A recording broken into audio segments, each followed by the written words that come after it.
Ini Jakarta. Oke, Kota Assalamualaikum warahmatullahi di wabarakatuh. dalamnya. Penduduk Jakarta membuang sampah yang berasal dari kegiatan Selamat sehari-hari siang Bapak Ibu besar dan rekan tujuh semuanya pada hari hari. ini. Semua sampah ini kemudian dikumpulkan dan ditumpuk di tempat pembuangan sampah terpadu Bantar Gebang. Sampah-sampah yang bernilai akan dipungut pemulung untuk didaur ulang. Sedangkan sampah tak bernilai akan ditumpuk di zona penumpukan sampah. Pada awal tahun 2018, tinggi tumpukan ini sekitar 40 meter dengan volume mencapai TPST Bantar Gebang memiliki tidak hanya satu, tapi Oke, selamat siang sekali lagi rekan-rekan Bapak Ibu semuanya. Assalamualaikum warahmatullahi wabarakatuh. Salam sejahtera buat kita semuanya. Terima kasih Bapak Ibu dan rekan-rekan semuanya telah bergabung di program NutriCycle 2021. Nah, sebelumnya saya juga ingin mengucapkan selamat datang kepada Ibu Agnes Swastika Rina Gusti, selaku Kepala Seksi Bina Manufaktur, Direktorat Pengelolaan Sampah, Kementerian Lingkungan Hidup dan Kehutanan RI. Selamat siang Ibu Agnes. Selamat siang Mas Evin. Selamat siang Ibu, sehat ya Bu ya? Ya, sehat, amin. Terima kasih Bu. Nah, kepada seluruh peserta, Bapak Ibu, peserta dari program NutriCycle 2021, sekali lagi terima kasih sudah berkenan bergabung di program NutriCycle 2021 yang mengangkat tema tahun ini adalah Lokakarya Peningkatan Keterampilan Bank Sampah dari Keuangan Pemasaran. Nah, kita dari NutriFood mengadakan kegiatan NutriCycle 2021 pada hari ini sekaligus dalam rangka memperingati Hari Peduli Sampah Nasional 2021, tepatnya yang jatuh pada tanggal 21 Februari yang lalu. Dan sedikit perkenalan terkait acara NutriCycle. Acara ini merupakan acara yang ditujukan bagi rekan-rekan komunitas bank sampah di seluruh Indonesia dengan tujuan untuk membantu pengembangan kompetensi bank sampah baik dari segi keuangan, manajemen, pengolahan limbah maupun marketing. Nah, tahun ini NutriCycle sudah memasuki tahun kelima dan kita ingin memberikan capacity building atau peningkatan kapasitas sekaligus menambah wawasan kepada rekan-rekan bank sampah dari seluruh Indonesia terkait peningkatan kompetensi dan keterampilan tim bank sampah sesuai dengan topik yang tadi saya sudah infokan, yaitu Lokakarya Peningkatan Keterampilan Bank Sampah dari Keuangan hingga Pemasaran. Karena kita sadar bahwa rekan-rekan bank sampah memiliki peranan yang sangat penting untuk membantu mengurangi jumlah sampah serta memastikan bahwa sampah-sampah yang ada di Indonesia juga bisa terkelola dengan baik, tentunya dengan kolaborasi dengan berbagai macam pihak, baik dengan pihak swasta maupun dengan pemerintah dan juga masyarakat. Nah, hari ini kita sudah kehadiran dua narasumber yang sangat spesial nih, rekan-rekan semuanya, yang akan membagikan program dan pengalamannya kepada Bapak Ibu, yaitu yang pertama dari CV Bina Usaha Mandiri, ada Ibu Siti, dan yang kedua ada dari Sanggar Hijau Indonesia, ada Ibu Santi. Nah, aku sapa satu persatu dulu ya. Kepada Ibu Siti, apakah sudah bergabung? Oke, sepertinya Ibu Siti masih akan segera bergabung. Aku sekarang ingin menyapa dulu kepada Ibu Santi. Selamat siang, Bu Santi. Baik, selamat siang semuanya. Ibu, apa kabar Bu? Sehat? Alhamdulillah sehat, terima kasih. Sehat ya. Terima kasih, Bu. Oke. Nah, bagi rekan-rekan semuanya, apabila memiliki pertanyaan selama sesi kegiatan, bisa disampaikan di kolom chat, khususnya di kolom Q&A maksud saya, nanti bisa dituliskan dengan format nama, narasumber yang dituju, serta pertanyaannya. Nanti pertanyaan dikumpulkan akan kita pilih dengan pertanyaan paling relevan dan nanti akan kita jawab setelah presentasi dari para narasumber. Nah, sebelum kita memulai sesi presentasi dari para narasumber, saya ingin mengundang kepada Ibu Angelique selaku Corporate Communication dari NutriFood untuk bisa membagikan informasi sekaligus memberikan sambutan untuk membuka sesi hari ini. Ibu Angelique, kami persilakan Ibu. Baik, terima kasih Edwin. Suara saya terdengar jelas? Dengar jelas Bu? Jelas ya. Baik, selamat siang Bapak Ibu sekalian. Salam sejahtera untuk kita semua. Pertama-tama saya ingin mengucapkan terima kasih kepada Ibu Agnes dari KLHK. Terima kasih Bu atas kehadirannya pada siang hari ini memenuhi undangan kami. Kemudian saya ingin menyapa juga Ibu Siti dari Bina Usaha Mandiri dari Solo yang mungkin bentar lagi akan segera bergabung ya Win ya. Kemudian juga Ibu Santi. Halo Ibu Santi dari Ciau di Jombang nih ya Bu ya. Semoga sehat Ibu. Dan juga yang menyapa Bapak Ibu dari DLH dari berbagai area di Indonesia dan juga Bapak Ibu penggiat bank sampah di seluruh Indonesia. Sekali lagi terima kasih telah berkenan untuk memenuhi undangan kami pada acara NutriCycle 2021 ini. Dan saya juga ingin mengucapkan selamat Hari Peduli Sampah Nasional tahun 2021 kepada Bapak Ibu sekalian. Ini Bapak Ibu sekalian ini semua yang harus diapresiasi dan harus diberi selamat karena Bapak Ibu ini juga adalah para tokoh yang ikut dan sangat peduli dengan pengelolaan sampah di Indonesia selama ini ya. Semoga tetap semangat, semoga kita terus dapat berkolaborasi untuk mengelola sampah di Indonesia. Nah, NutriCycle tadi seperti Mas Edwin bilang sudah masuk ke acara kelima. Sebelumnya memang acara ini dilakukan secara offline dan sementara waktu itu masih di daerah Jabodetabek acaranya. Tapi pada yang NutriCycle keempat, yaitu tahun lalu, karena pandemi, ini akhirnya kami bisa mengundang Bapak Ibu seluruh bank sampah dari seluruh Indonesia. Jadi pandemi ini ada berkahnya juga ya, yang tadinya baru hanya bisa mengumpulkan bank sampah di Jabodetabek, tapi sejak tahun lalu bisa mengumpulkan Bapak Ibu semua di seluruh Indonesia. Ini acara ini sebenarnya ditujukan bagi seluruh komunitas bank sampah dengan tujuan untuk mengembangkan kompetensi bank sampah yang membantu. Jadi kami berusaha untuk mencari narasumber-narasumber yang relevan untuk berbagi ilmu, berbagi pengalaman agar dapat dibagikan kepada Bapak Ibu sekalian. Semoga dapat menginspirasi, kita semua dapat belajar dari para narasumber dan bisa mempraktekannya di bank sampah kita masing-masing.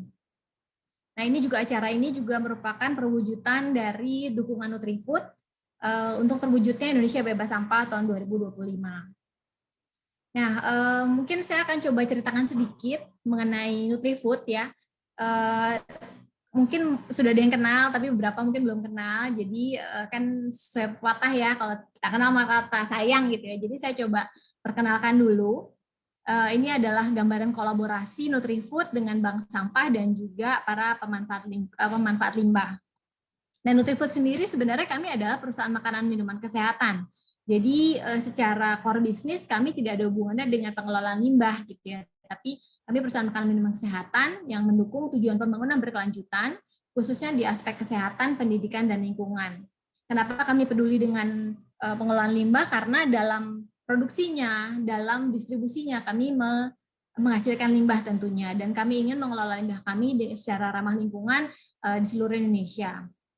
Nah, ini untuk aspek-aspeknya kami mendukung tujuan pembangunan berkelanjutan ya, ada 17 butir, tapi memang fokusnya ada 9 butir ini, 10 butir dari kesehatan, pendidikan, lalu untuk lingkungannya ini ada 7 butir ya. Kemudian juga butir terakhir 17 itu kemitraan. Jadi kami memang berfokus pada kemitraan, jadi kami ingin mendukung tujuan pembangunan berkelanjutan ini, tapi tidak sendirian, tapi berkolaborasi dengan mitra-mitra yang terkait. Dan khususnya untuk di lingkungan sendiri atau konsep sustainability di Nutrifood sendiri, kami juga mengusung 3 pilar triple bottom line, yaitu people, profit, dan juga planet ya. Jadi kita tidak cuma memikirkan mengenai ekonominya saja, tapi juga kami selalu berusaha untuk memikirkan aspek lingkungan dan juga sosialnya. Jadi kami melakukan manajemen energi, manajemen air, dan manajemen sampah juga. Next. Nah, ini kami juga melakukan kampanye zero waste ya di internal maupun di eksternal yang sudah kami lakukan. Ini edukasi pemilahan sampah. Kami melakukan pemilahan sampah itu di kantor sejak tahun 2013 sampai sekarang, walaupun belum sempurna ya, karena ya ada saja sih karyawan yang lupa mungkin ya, atau karyawan-karyawan baru yang perlu beradaptasi dengan pemilahan sampah gitu. Biasanya di rumah nggak milah sampah, tapi sampai di kantor harus pilah sampah, jadi harus kami edukasi terus. Lalu kami juga membuat video-video lingkungan seperti yang tadi Bapak Ibu tonton mengenai Bantar Gebang. Jadi kami memang ingin menunjukkan bahwa masalahnya tuh nyata di depan kita semua gitu ya. Ini sebenarnya videonya untuk karyawan dan juga follower Nutrifood di sosial media. Jadi kami ingin membantu menyebarkan awareness bahwa darurat sampah nih sudah di depan mata nih gitu ya. Jadi dan kita harus bersama-sama untuk mengatasinya. Kemudian juga banyak aktivitas-aktivitas lain untuk karyawan. Next. Dan kami juga melakukan community development, ya, ini pembinaan bank sampah dan pemanfaat limbah. Nanti akan saya ceritakan lebih lanjut di dalam. Lalu ini yang saya cerita mengenai NutriCycle sejak 5 tahun lalu. Ini dari mulai dulu Pak Uso sempat datang ya ke kantor juga. Kemudian ini yang bank sampah yang sempat berfoto di sini juga mungkin hadir ya hari ini. Terima kasih sudah hadir lagi dan nggak bosan-bosan nih memenuhi undangan dari Nutrifood untuk NutriCycle. Bisa di next. Nah, apa yang kami lakukan mengenai manajemen sampah, yang pasti kami mengutamakan prinsip 3R. Pertama, kami coba reduce dulu. Kami pilah sampah untuk mengurangi jumlah sampah yang dibuang ke TPA tentunya gitu ya. Jadi kalau dipilah ya Bapak Ibu pasti sudah sangat memahami kalau kita pilah maka persentase sampah yang bisa diolah itu jauh lebih besar. Jadi pada tahun 2019 ini datanya kami dapat mengurangi 64% sampah yang dibuang ke TPA. Jadi karena dipilah bisa kami kerjasamakan dengan mitra-mitra. Terus kemudian juga kalau untuk di kantor dan di pabrik, dulu sistem makannya tuh adalah pakai kotak ya. Dibagikan kotak gitu. Jadi setiap hari ada sampah nasi bungkus, nasi kotak gitu kan. Tapi akhirnya kami berusaha merubah sistemnya jadi prasmanan. Jadi tidak menggunakan kotak-kotak atau kemasan-kemasan lagi. Itu dapat mengurangi 1,7 ton sampah pada tahun 2019. Dan kemudian juga kami melakukan donasi kelebihan makanan. Jadi selalu kami menyediakan makanan untuk karyawan dan selalu saja pasti adalah sedikit banyak yang berlebih ya, jadi tidak habis gitu. Kami memang menyediakan cadangan ya, jangan sampai karyawan kehabisan makanan, jadi memang kami lebihkan. Itu kelebihannya itu akhirnya kami sumbangkan ke food bank. Kalau di Jabodetabek di Food Cycle Indonesia, dan ini berhasil mengurangi 1,3 ton sampah pada tahun 2019. Lalu untuk reuse kami juga melakukan pemakaian kertas bekas dipakai bolak-balik atau juga dipakai untuk ngeprint dan juga untuk menulis tuh kami pakai kertas bekas gitu. Dan juga kami menggunakan beberapa kertas recycle yang memungkinkan kami menggunakan kertas recycle. Next. Nah, ini yang terkait dengan Bapak Ibu sekalian yang lebih relate ini mungkin recycle. Kami melakukan program take back kemasan. Jadi kami sudah cukup lama ya Bu Agnes, mungkin saya memperkenalkan saja bahwa sudah sekitar 6 tahun lebih kami melakukan program take back kemasan ini di seluruh Indonesia, mengumpulkan kembali kemasan bekas dari konsumen dan kemudian kami salurkan ke bank sampah atau pemanfaat untuk didaur ulang. Untuk tahun 2019 sendiri kami berhasil mendaur ulang hampir 30 ton sampah kemasan. Kemudian ada program Zero Waste Produk Retur, ini juga sudah sempat saya ceritakan ke Pak Uso, bahwa ini juga mungkin buat teman-teman bank sampah yang belum tahu bahwa perusahaan makanan minuman itu kami saat menjual produk-produk kami, itu ada saja yang nggak laku, entah itu expired, atau kemasannya rusak di toko gitu ya, atau di proses distribusi, itu akhirnya disebut dengan produk retur atau kembalian gitu ya, atau BS mungkin kalau di lapangan bicaranya. Nah, itu juga harus diolah dengan baik. Nah, kami sedang melakukan proses pengolahan produk retur ini secara ramah lingkungan, dan karena produk kami didistribusikan di seluruh Indonesia, maka kami juga mencari mitra-mitra di seluruh Indonesia. Jadi sebisa mungkin kami tidak menariknya kembali ke Jawa, tapi sebisa mungkin kami olah secara lokal. Jadi mencari mitra lokal untuk mengolah produk retur ini. Produk retur ini ada isinya, which is itu organik sampahnya, dan juga ada kemasannya, itu sampah anorganik. Dan tahun lalu 2019 sampai 2020, tapi ini Mei sampai Juni ya, ini cut off datanya, ini kami berhasil mendaur ulang 186 ton limbah dari produk retur sendiri. Dan kemudian juga kami terus melakukan continuous improvement untuk mengembangkan kemasan ramah lingkungan itu, dan juga dapat di recycle gitu. Jadi selain kami mencari mitra-mitra, kami juga di internal juga kami melakukan riset. Next. Nah, untuk kolaborasi pengelolaan sampah sendiri, ini kami bekerja sama dengan bank sampah dan pemanfaat untuk mengolah limbah organik dan anorganiknya. Apakah itu pasca distribusi maupun pasca konsumsi, dan kami ingin memastikan secara ramah lingkungan dan berkelanjutan. Next. Nah, ini contoh-contoh kolaborasi yang sudah kami lakukan. Ini pemanfaat limbah organik dan anorganik. Ini dari Bank Sampah Bina Usaha Mandiri di Solo, Ibu Siti. Nanti akan jadi narasumber kita hari ini. Beliau akan share lebih lanjut. Kalau Bank Sampah Usaha Mandiri ini bisa mengelola dua-duanya ya, organik dan anorganik. Jadi nanti beliau tuh punya maggot juga. Beliau juga bisa mengolah sampah anorganiknya, kemasan sampai ke multilayer. Kemudian Bank Sampah NTB Mandiri, ini mungkin Bapak Ibu sudah tidak asing lagi, Ibu Aisyah Odis, ini di Lombok. Beliau juga sekarang sudah bekerja sama dengan kami untuk mengolah limbah organik dengan maggot. Kalau sebelumnya beliau kan memang fokusnya di kemasan-kemasan multilayer untuk dijadikan kerajinan. Kemudian di Medan kami juga bekerja sama dengan Bank Sampah Artajaya Medan. Ini mereka juga dapat mengolah sampah organiknya dijadikan ekoenzim, dan juga untuk kemasannya dijadikan kerajinan. Dan juga ini partner kami, Bank Sampah Rumah Harum Depok, Pak Hermansyah. Ini juga kami bekerja sama dengan beliau sudah cukup lama, dari tahun 2017, untuk mengolah sampah-sampah retur di Jabodetabek. Next. Mudah-mudahan Bapak Ibu yang saya sebutkan ini hadir semua hari ini ya. Nah, kemudian ada juga pemanfaat limbah yang hanya organik saja. Itu kami bekerja sama dengan Wise Waste Sumedang. Mereka memiliki peternakan maggot yang cukup besar di Sumedang. Tapi untuk anorganiknya mereka bekerja sama dengan Karang Taruna setempat untuk pengolahannya. Kemudian ada lagi Empo Waste di Palembang, itu juga sebenarnya ada peternakan. Jadi mereka menggunakan sampah organik kami menjadi pakan ternak, dan mereka bekerja sama dengan bank sampah setempat untuk kemasannya. Kemudian ada juga nih Bahara Tirta Kediri, ini juga hampir sama dengan Empo Waste, mereka lebih ke peternakan, jadi menggunakan limbah organik untuk pakan ternak. Kemudian untuk pemanfaat limbah anorganik yang mungkin hari ini akan dibahas lebih detail ya pada Lokakarya hari ini adalah para pemanfaat yang mengolah limbah kemasan ya, baik itu multilayer maupun ini ada kertas. Kalau yang multilayer ini dengan Ripal, kami sudah bekerja sama dan melakukan trial. Ripal ini posisinya di Pasuruan. Ini tahun lalu dari pihak Ripal sempat menjadi narasumber di Nutri-Cycle tahun 2020. Mereka mengolah limbah multilayer dicampur dengan limbah kresek dijadikan palet plastik.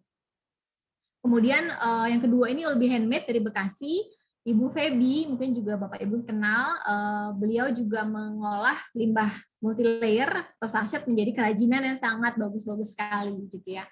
Ini sampai dikunjungi sama Pak Jokowi. Kemudian ada Nara Kreatif, ini adalah mitra kami dari tahun 2014 untuk mereka lebih fokus ke pengelolaan limbah kertas. Nah, ini adalah kedua calon partner sebenarnya yang baru. Saya sungguh kagum dengan hasil karya mereka. Ini adalah Plastik Kembali di Lombok. Mereka ini kalau kelihatan kan cuma kayak tenunan ya. Nah, sebenarnya tenunan ini terbuat dari campuran dari benang, kemudian dari kresek, dan juga dari saset multilayer gitu.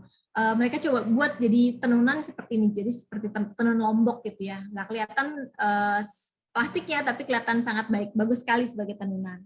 Dan kemudian paling kanan ini adalah Nyonya Kapitan dari Bekasi, beliau juga Mbak Ari namanya, beliau adalah pengrajin plastik sebenarnya, sampah plastik. Kebanyakan beliau mengolah sampah kresek menjadi hiasan-hiasan ya, hiasan yang bagus sekali gitu.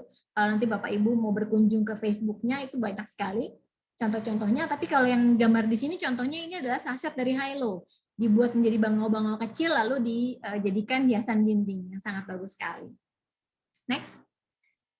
Kemudian mekanisme kolaborasi yang dilakukan Nutrifood selama ini, yang pertama bekerja sama dengan bank sampah sebagai mitra binaan. Lalu kemudian yang kedua, mekanisme kedua adalah bekerja sama dengan pemanfaat limbah, lalu pemanfaat tersebut bermitra dengan bank sampah untuk pengelolaan sampah kemasannya. Jadi tadi seperti contoh-contoh yang sebelumnya ya. Next. Kemudian untuk poin-poin kolaborasi, ini yang pertama jumlah limbah, jadi bank sampah yang dapat mengolah limbah sesuai dengan jumlah yang dibutuhkan. Kemudian yang kedua, bank sampah juga dapat mengolah semua jenis limbah organik dan anorganik atau memiliki kerjasama dengan mitra manfaat. lalu dapat mengelola limbah dengan ramah lingkungan dan tidak ada proses pengelolaan yang berdampak buruk terhadap lingkungan, seperti pembakaran terbuka atau pembuangan residu ke badan air. Yang terakhir adalah poin kolaborasi ini adalah legalitas. Jadi kami minta bank sampah atau mitra manfaat yang mengolah limbah ini harus memiliki surat legalitas yang lengkap, baik itu surat keputusan, apakah itu akta pendirian, surat izin lingkungan, dan lain sebagainya tergantung dengan badan usaha yang dimiliki. Kemudian terakhir adalah keamanan. Jadi kami juga meminta bank sampah atau mitra manfaat dapat menjamin keamanan limbah yang dikelola hingga tidak disalahgunakan dan dengan memiliki sistem monitoring yang baik, tempat penyimpanan yang aman, dan juga tim yang dapat dipercaya. Next. Itu saja penjelasan dari saya. Mohon maaf agak panjang.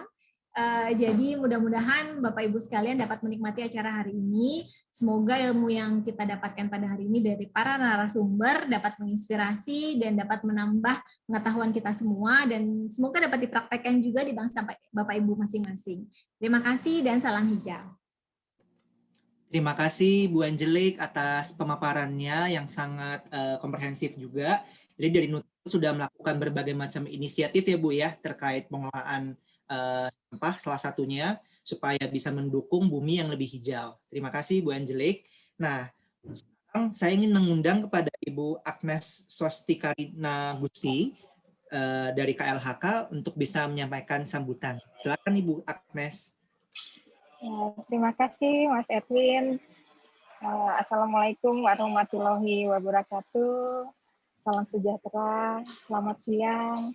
Berbahagia sekali kita bisa bertemu di sini, Bu Angelique dari DLH, dari penggiat Bank Sampah. Sebelumnya kami sampaikan juga permohonan maaf Pak Direktur Pengelolaan Sampah dikarenakan ada kegiatan yang waktunya bersamaan, jadi beliau tidak bisa hadir pada kesempatan ini. Saya sebagai Kepala Seksi Bina Manufaktur yang diberikan tugas untuk mewakili beliau, bersyukur sekali bisa bertemu secara virtual dalam keadaan sehat dan bahagia. Nah, tadi sudah disampaikan oleh Ibu Angelique gimana kondisi Indonesia yang darurat sampah, gimana persoalan sampah di Indonesia semakin kompleks. Jadi dari jumlah timbulan sampah yang tercatat sekitar 67,8 juta ton pada tahun 2020, dan kondisi ini juga akan makin terus bertambah seiring dengan bertambahnya penduduk dan kesejahteraan masyarakat.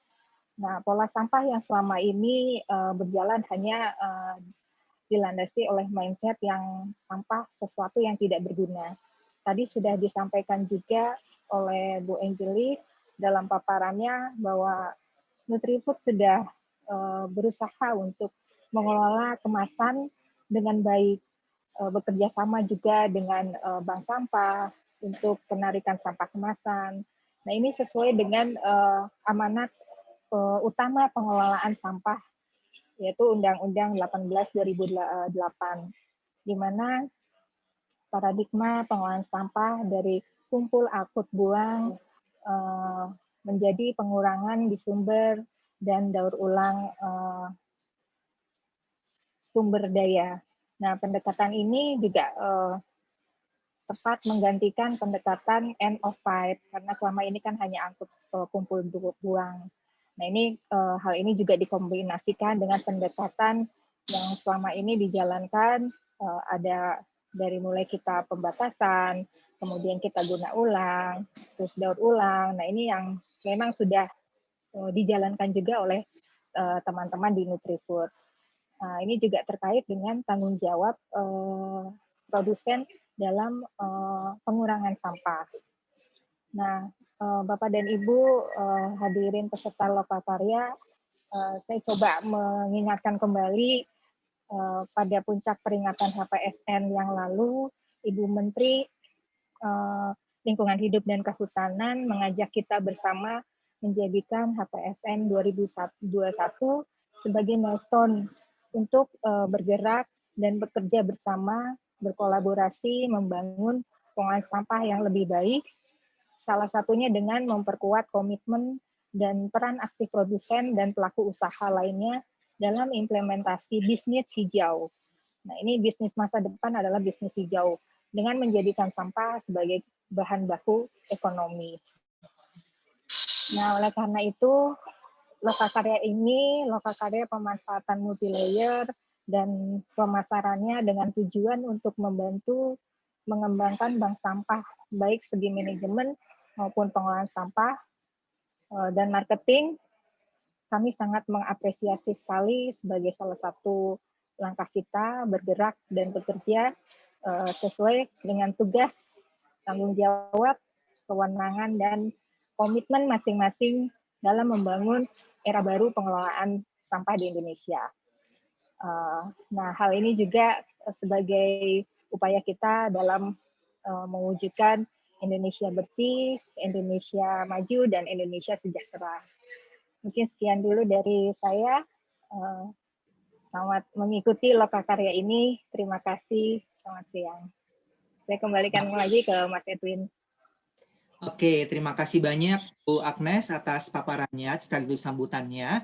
Nah, rekan-rekan Bapak Ibu semuanya, kita akan segera memasuki sesi pemaparan, sesi sharing dari kedua narasumber kita, dan kita akan mulai dengan pertama adalah pemaparan dari Ibu Siti Aminah selaku Ketua dari CV Bina Usaha Mandiri, dan nanti saya ingin juga mengingatkan rekan-rekan semuanya apabila punya pertanyaan bisa langsung dituliskan di kolom Q&A. Nanti kita akan coba sama-sama bahas, kita akan pilih pertanyaan-pertanyaan paling relevan untuk kita bahas bersama dengan para narasumber. Nah, yang untuk pada Ibu Siti, apakah sekarang bisa dinonaktifkan audionya? Bisa di-unmute maksudnya, Ibu Siti. Silakan Ibu.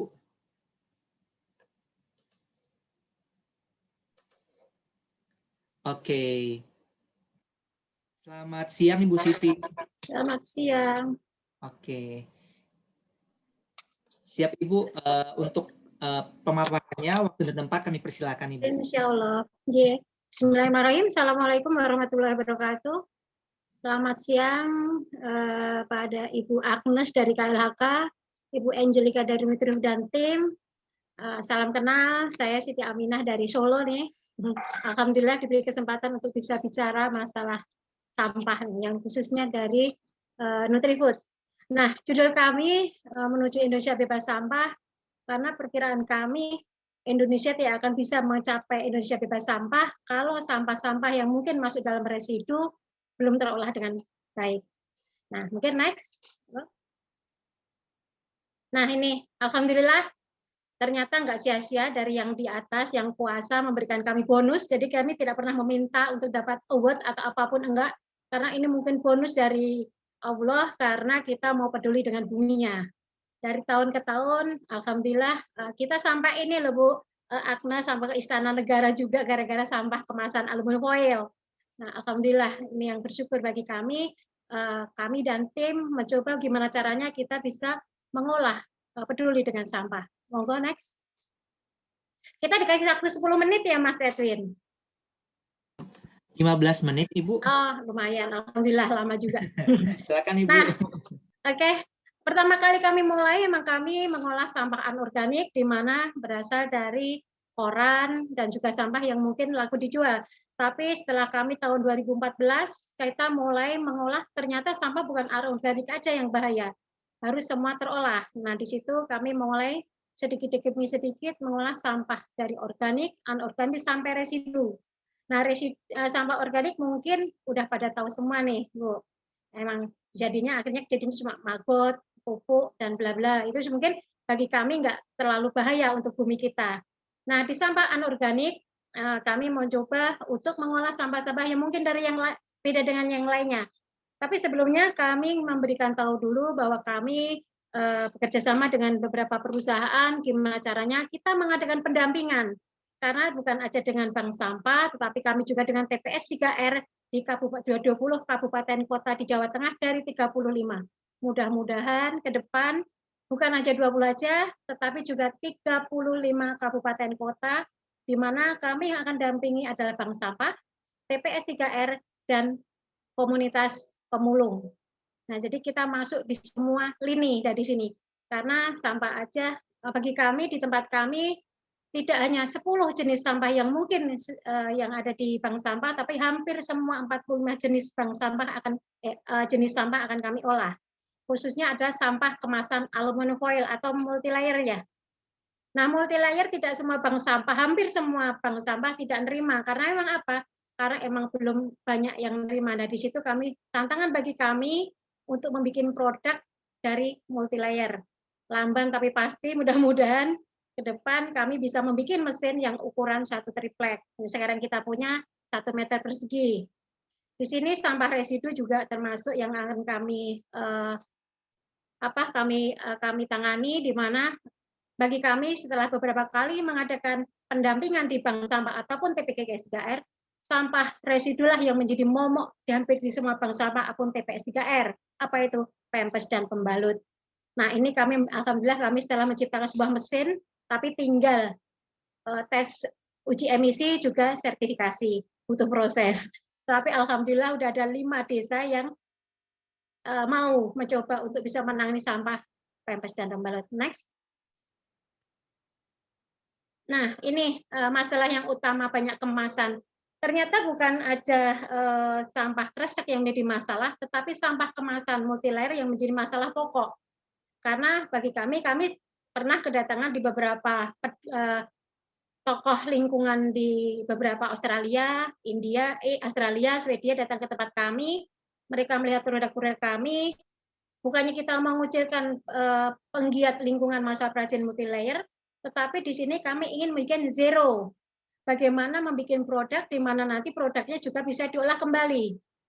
Jadi tidak akan menimbulkan sampah lagi. Nah, di sini ternyata setelah kami teliti dari beberapa TPA, TPS, TPR maupun bank sampah, ternyata kebanyakan sampah kemasan dibuang atau dibakar. Nah, itu yang menjadi masalah kami, pemikiran kami. Akhirnya kita bikin buah produk, gimana caranya produk tersebut berguna buat sama. Akhirnya produk terus berbentuk papan kemasan aluminium foil. Pertama kali kita membuat ukuran 30 x 30, naik lagi membuat mesin ukuran 50 x 50, naik lagi membuat mesin 1 meter persegi, ternyata permintaan terbesar di 1 triplek. Pusing bagi kita jadinya. Jadi kita harus menyiapkan dana demi dana untuk riset atau pembikinan mesin tersebut. Tapi alhamdulillah, insya Allah mudah-mudahan dengan doa bersama, kita mulai Maret, kita mulai action untuk pemikiran mesin yang 1 triplek. Itu yang kita udah jadi, mudah-mudahan itu yang akan nanti ke depannya menyerap sampah-sampah multilayer. Karena 1 triplek papan multilayer itu akan menyerap sampah hampir 10 kilo. Itu kalau bikin 1 triplek, kalau bikin 10 triplek atau berapa ratus triplek, itu akan menyerap sampah besar-besaran di kemasan multilayer. Next. Lanjut. Lanjut, Mas. Oke. Nah, ini. Kami, jujur, kami sebelum masuk untuk mendirikan bank sampah ataupun, mungkin alhamdulillah bank sampah kami sekarang juga ada CV-nya yang bisa bekerjasama dengan beberapa pihak, di mana tadi kita berkolaborasi bersama. Kita nggak bakalan berjalan sendiri-sendiri, nggak mungkin, mustahil. Nah, di situ kita butuhkan kolaborasi antara stakeholder. Itu yang kami harapkan. Karena ternyata setiap kami datang atau main ke tempat manapun, desa manapun sampai sekarang, sampah-sampah tersebut yang makin berceceran, khususnya sampah multilayer. Dari sini kegiatan kami di bank sampah, sebenarnya kami dulu, jujur Ibu, dari Ibu Agnes, kami dulu punya 60 mitra bank sampah, tapi karena fasilitas yang kami capek, 60 itu kan besar banget ya Bu, itu hampir berapa ton, kita aja 60 itu bisa menghasilkan 59 juta per tahun, itu sudah fantastis bagi kami. Nah, itulah yang cara cepat kami menyerap sampah-sampah kemasan. Jadi program kami, pendampingan kami adalah monggo sampah-sampah yang laku dijual di pemulung, di pengepul, monggo dijual. Tapi sampah yang tidak dilaku di tempat yang lain atau kemasan multilevel dijual di tempat kami. Itu salah satu cara kami untuk gimana caranya mengatasi sampah multilayer. Dari sini produk-produk kami kemasan semuanya kami terima, Bu. Jadi besok ini rencana kami mengambil dari Semarang, itu hampir ada 3 ton sampah multilayer. Itu baru Semarang. Dan rencana kami bekerjasama dengan kabupaten kota, TPS 3R, semua sampah kemasan multilayer harus disimpan. kami yang akan menjemputnya, tidak dikenai biaya transportasi dari kami, karena itulah bentuk kepedulian kami, karena mereka semuanya mesti kendalanya dana transportasi dari mana Mbak. Nah itulah, itu kita memecahkan masalah karena apa? Dari hasil pembelian kemasan aluminium foil, kita bentuk produk, di mana produknya bisa menutup transportasi yang akan kami lakukan. Jadi kami support di pengambilan sampah multilayer. Semuanya kemasan kami ambil, tanpa terkecuali.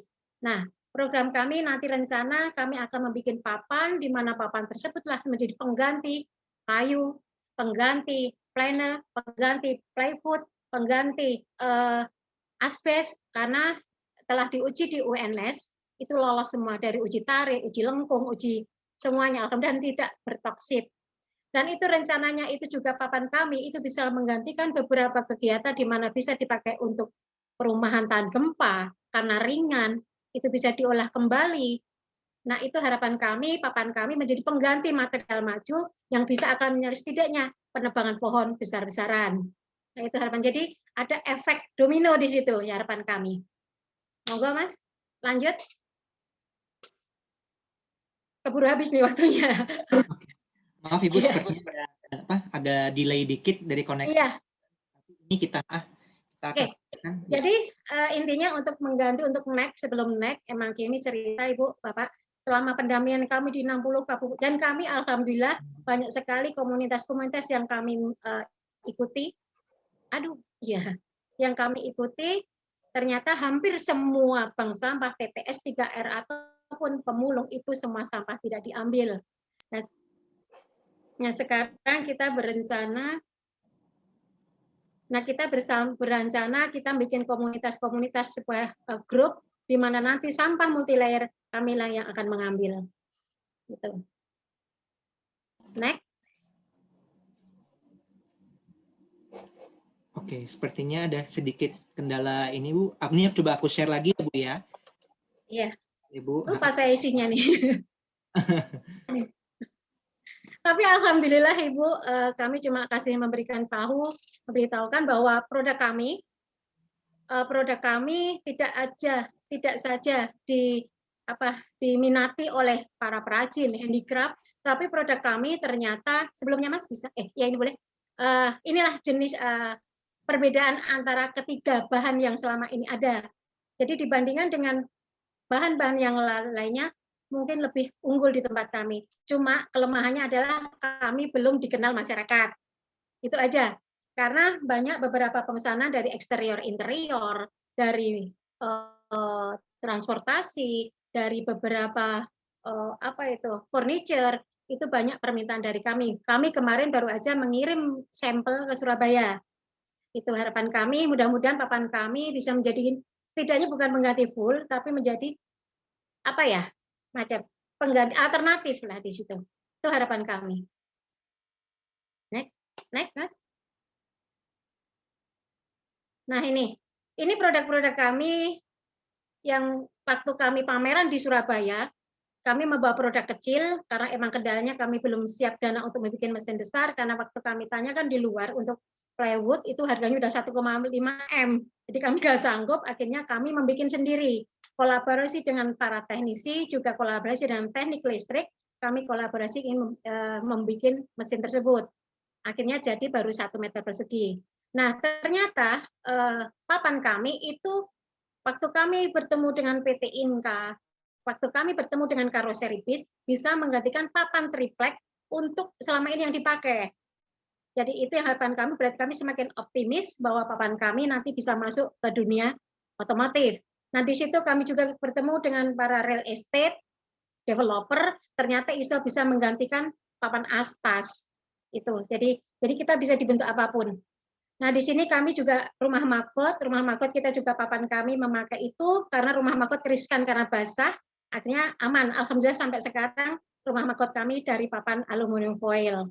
Banyak sekali. Yang paling diminati adalah bidang kerajinan handicraft, tempat tisu. Itu hampir semua hotel di Indonesia, hampir semua tempat pariwisata di Indonesia, hampir di tempat mal-mal pariwisata, belum ada produk-produk kami di situ. Nah, itu akan menjadi sarana untuk membuka peluang lapangan kerja bagi ibu-ibu, khususnya nasabah bank sampah. Monggo Mas, next. Kalau ekspor Mas Nun Sewu, kalau ekspor alhamdulillah kami difasilitasi oleh Kementerian Perdagangan waktu kami di ITPC di pameran internasional, kami sangat diminati, tetapi kami belum siap di ukuran tersebut. Itu aja penjelasan kami, produk-produk yang kami lakukan. Semoga ini juga bermanfaat, juga menjadi semangat para bank sampah TPS 3R. Mudah-mudahan ternyata sampah itu sekarang laku dijual.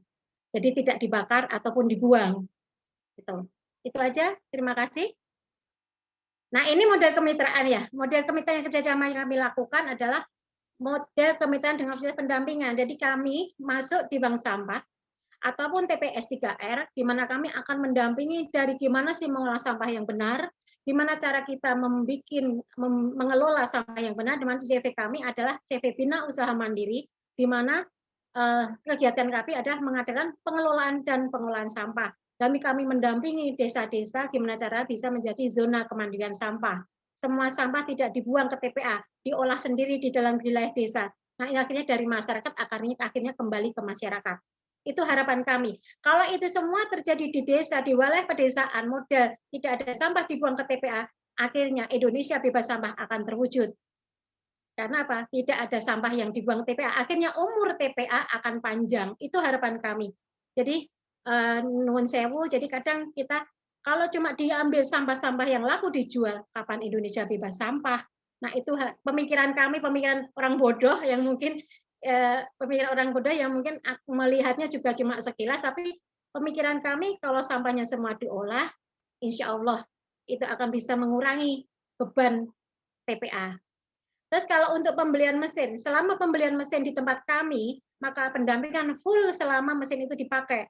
Dari semua sampah-sampah yang tidak laku dijual akan kita berikan fasilitas pendampingan sampai dari pendampingan gimana sih mengolah sampah, bagaimana sih membuat makot, gimana sih cara menjalin kemitraan dengan beberapa pemulung, pengepul, itu harapan kami. Alhamdulillah Ibu, saya kemarin sebenarnya kerjasama dengan salah satu perusahaan mengolah sampah TPS 3R di salah satu Klaten, alhamdulillah sebenarnya terwujud, tetapi ada kendala juga dari kepengurusan, tapi besok bulan April kita ditunjuk oleh Pak Lurah untuk mendampingi kembali, untuk menghidupkan kembali bank sampah, gimana caranya wilayah tersebut bebas sampah.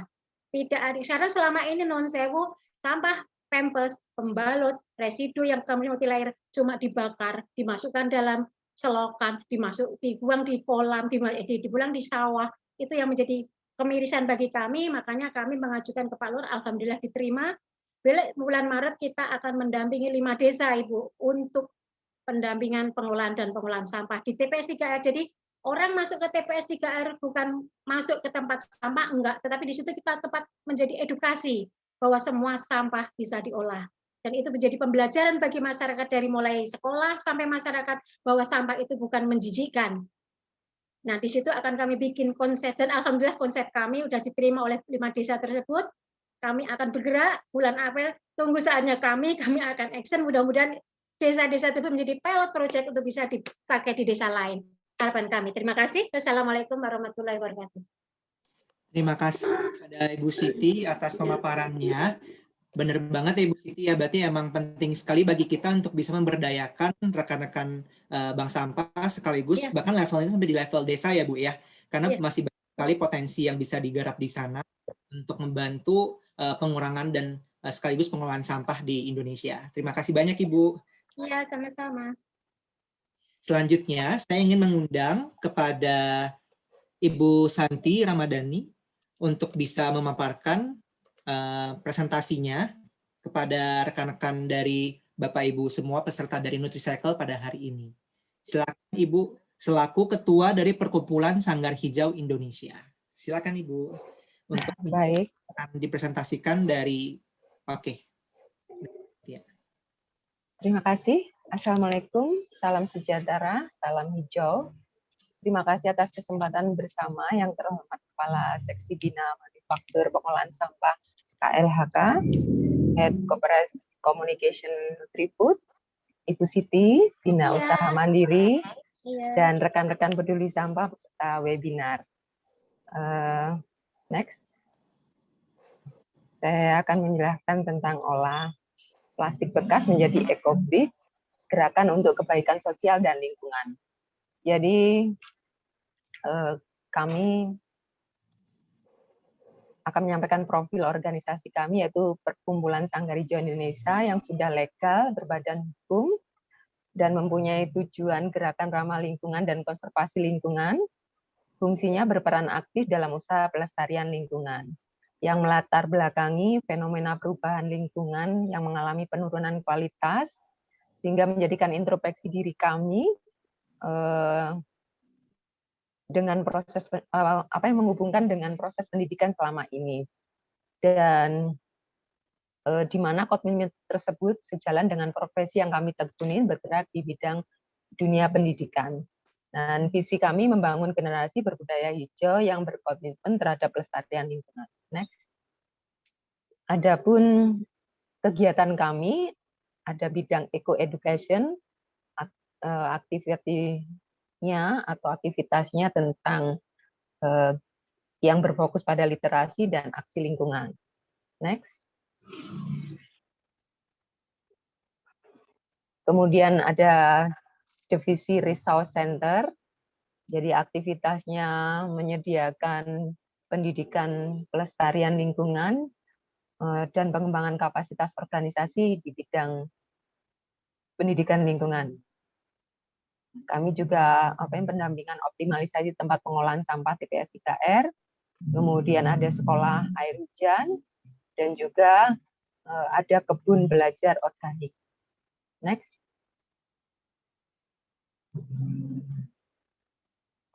Perkenalkan, nama saya Santi, punya pengalaman trainer EcoBrick mulai dari 2017, dan punya pengalaman memimpin ratusan workshop, dan kami bergerak aktif dalam jaringan pelatihan global EcoBrick Aliansi. Next. Baik, kenapa berecobrick, plastik, biosfer, dan ecobrick? Ini yang menjadi alasan kami tentang keprihatinan tentang plastik kemasan yang banyak yang ditimbulkan dari konsumsi. Next.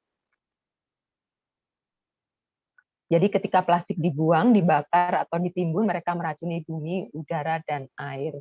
Ketika kita menyimpannya dan memilah dan mengepaknya dalam botol, kita bisa membuat ecobrick yang bisa digunakan berulang-ulang dan dapat juga membangun kawasan hijau, menyuburkan masyarakat, mengamankan plastik dari biosfer atau lingkungan kita, dan beranjak plastik ke kehidupan yang lebih hijau, harmonis, dan siklus-siklus bumi.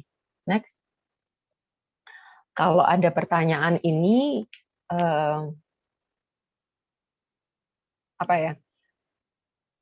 faktanya kemana plastik kita pergi, bisa langsung next.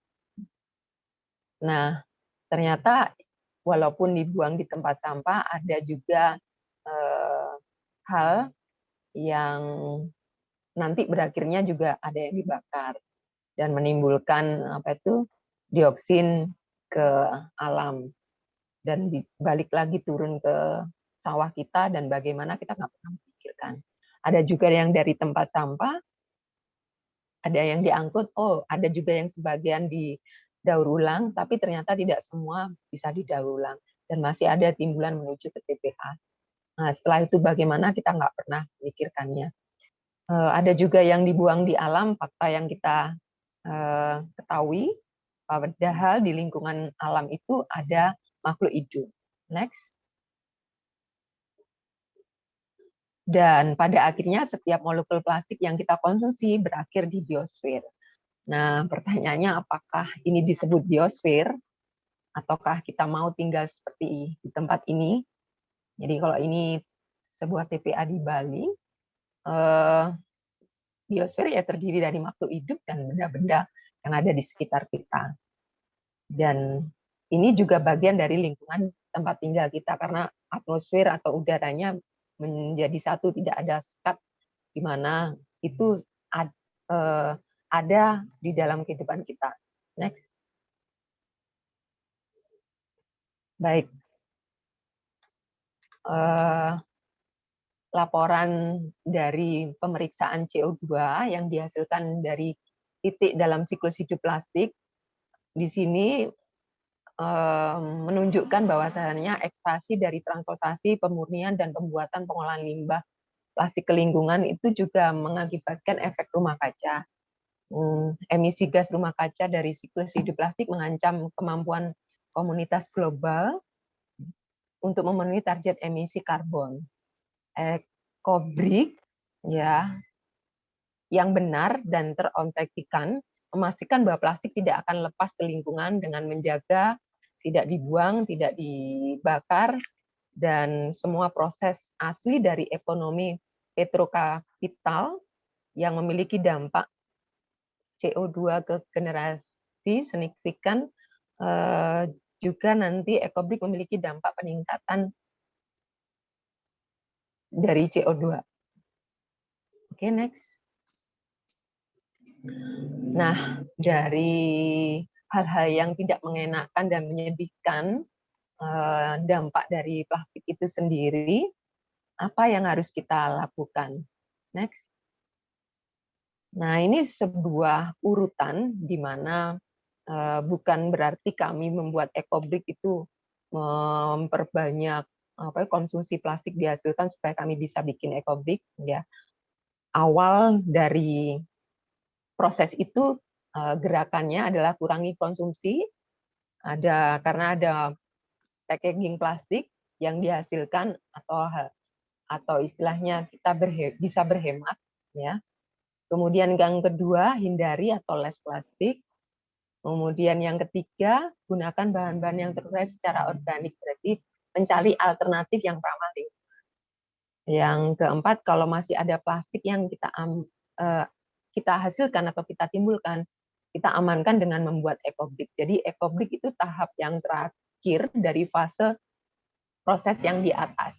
Nah, cara 4 ini itu menunjukkan adalah plastic transition atau beranjak dari plastik. Seperti konsep dari 3R yang kita kenal. Jadi Ecobrik adalah solusi transisi plastik, belajar dari bumi. Ecobrik adalah balok bangunan yang berprinsip cradle to cradle yang dapat dipakai berulang-ulang. Seperti siklus alam yang bekerja. Jadi pohon kalaupun mati tidak akan menghasilkan sampah. Nah, maksudnya Ecobrik dengan membuat bata yang ramah lingkungan dipakai lagi, kalaupun bangunannya nanti rusak, Ecobrik sendiri bisa digunakan lagi dan lagi. Seperti itu. Next. Dengan cara ini, Ecobrik yang benar adalah bentuk mengamankan plastik. Next. Hanya dibuat dengan padat, jadi jaminan aman. Jadi pastikan membuat Ecobrik yang benar, mengikuti petunjuk. Next. Pastikan kering, plastik apa saja di segala macam plastik. Mungkin di masa pandemi ini banyak semuanya serba higienis, efisien, mengurangi transaksi keluar, sehingga banyak paket kiriman yang mulai dari packaging isolasinya atau wrap-nya dari kemasan plastiknya dan tas kreseknya juga. Nah, bungkus-bungkus take away atau masker yang berbahan plastik sekali pakai itu juga bisa kita keep dimasukkan dalam botol. Kalau sarung tangan pastikan berbahan plastik ya, karena ada yang sarung tangan yang latex atau karet. Jadi kadangkala juga ada latex yang bercampur dengan bahan plastik. Jadi ini kumpulkan, pisahkan, bersihkan dari segala jenis plastik dan siap untuk membuat Ecobrik. Next. Oke. Kalau botol apapun bisa, tapi pilih yang bisa konsisten, bisa diambil dari sampah tetangga atau bank sampah, biar nggak menunggu lama membuat bangunan, sedikit bisa dijadikan bahan modular atau kursi. Karena dengan yang botol yang seragam. Next. Oke, hal yang membuat indah plastik, di sini ada plastik lembut atau kresek itu ya, menjadi bagian pengisi dasar, karena memang setiap botol ini punya keunikan sendiri dan tidak rata. Nah, si plastik lembut ini yang bisa mengisi bagian dasar. Dan seninya dari EcoBrick yang bisa dimanfaatkan menjadi pola warna juga yang solid. Next. Bahan-bahan yang lainnya juga plastik dipotong bersih kering. Jadi pastikan tidak ada bahan organik. Misalnya ada sisa saus, rempah-rempah makanan yang nanti bisa menimbulkan jamur di dalam. Terus tidak juga kaca dan logam, tidak juga limbah medis, walaupun itu masker, kalau dihasilkan dari rumah sakit ya tidak disarankan untuk masuk ke EcoBrick karena ada treatment khusus untuk limbah. Dan juga tidak kertas atau tadi yang latex. Oke. Hal yang paling penting kekuatan agar tidak ada CO2 di dalam sehingga tidak mudah dibakar. Untuk awal botol yang mini juga untuk hal yang pertama mungkin botol yang proses belajar, botol yang kecil, atau kami tidak menyarankan botol yang besar untuk bagi yang pemula. Dan ini rumusnya untuk mengetahui EcoBrick saya benar dan volume beratnya sudah tepat. Jadi volume dikali 0,33 itu kepadatan minimal. Next. Oke. Daftarkan EcoBrick untuk menerima nomor seri. Jadi ini memanfaatkan kita terhubung para EcoBricker seluruh penjuru dunia. Jadi setiap membuat EcoBrick nanti masuk ke aplikasi gobrick.com, nanti diberi nomor seri dan bisa dituliskan di situ. Dan difotokan di panel menu aplikasi tersebut. Next. Oke, ini contoh dari modular yang dilem secara lokal dari yang plastik bekas yang kita hasilkan dan juga dimanfaatkan juga lokal. Gitu. Next. Oke. Dari gerakan EcoBrick ini memunculkan divisi baru di kegiatan Sanggarijo, yaitu Eco Entrepreneurship, di mana kegiatan yang dapat menjadikan wirausaha berbasis hijau dengan menciptakan produk dan jasa ramah lingkungan dengan berdasarkan prinsip sirkular ekonomi. Ini cara visioner untuk memanfaatkan bertonton plastik dan menciptakan ruang sosial berdaya tarik ekologis. Bermula kami tidak punya modal yang besar, kami kemudian memanfaatkan EcoBrick ini, next, untuk digunakan di konferensi, next, mungkin di pameran, di bazar, dan acara-acara khusus yang lainnya. Sebagai ruang interaksi dan terkustomisasi dengan EcoBrick, tidak hanya menyediakan tempat bagi orang-orang yang duduk, bersantai, ngobrol, namun juga terinspirasi dan berdaya. Menyewakan ruang terbuka kepada pemerintah atau organisasi untuk menciptakan dan mengentahkan teknologi yang regeneratif.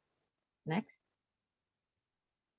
Oh ya, sukses story 2 kali EcoBrick kami disewa untuk properti Kuade Manten yang sekarang sudah bekerja sama dengan wedding organizer. Ya.